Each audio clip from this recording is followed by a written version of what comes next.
Friday morning கொஞ்சமாக பூ இருந்துச்சு, பூ கட்டி எடுத்துக்கிட்டேன். 2 ரோஸ் பூவுமே செடியில் பூத்து இருந்துச்சு, அதையும் எடுத்துக்கிட்டேன்.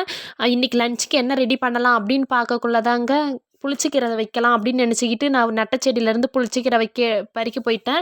புளிச்சக்கீரை பறிக்கக்குள்ள தாங்க பார்த்தேன், நான் மிளகா செடியிலேருந்து வேர்க்கடலேருந்து எல்லாமே போட்டிருந்தேன். இப்போ மிளகா செடியில் வந்து கொஞ்சமாக சின்ன சின்னதாக காய் வைக்க ஆரம்பிச்சிருச்சு. மிளகா விதையுமே போட்டிருந்தேன், அழகாக செடியெல்லாம் முளைச்சிக்கிச்சு. இப்போது கொஞ்சமாக புளிச்சக்கீரை தாங்க பறிக்கலான்னு நினைக்கிறேன். புளிச்சக்கீரை பறித்து எடுத்துக்கிட்டு எவ்வளோ வந்திருக்குதுன்னு பாருங்கள். அதே மாதிரி 2 சாமந்தி பூவுமே இருந்துச்சு, சாமந்தி பூவும் பறிச்சுக்கிட்டு ஒரே ஒரு காக்கட்டம் பூ இருந்துச்சு, அதையும் பறித்து எடுத்துக்கிட்டு வந்துட்டேங்க. அப்புறமேட்டுக்கு பறித்த புளிச்சக்கீரை எல்லாத்தையும் வாஷ் பண்ணி எடுத்துக்கிட்டு குக்கரில் தாங்க வைக்கலான்ட்டு முடிவு எடுத்துக்கிட்டேன். குக்கரில் ஒரு பக்கம் விசில் வரதுக்கு முன்னாடி சாதம் ஒரு பக்கம் வச்சுட்டேன். கீரை வெந்து வந்ததுக்கப்புறம் கீரை கடையத்துக்கான எண்ணெயும் தாளித்து எடுத்துக்கிட்டு கீரை கடைஞ்சி ஃபைனலாக சாப்பாடும் ரெடி ஆயிடுச்சுங்க. சரி சாப்பிட்டு பார்ப்போமேன்னு சாப்பிட்டு பார்த்தேங்க, நல்லா தான் இருந்துச்சு. இன்றைக்கி டே இப்படி தாங்க போச்சு எனக்கு.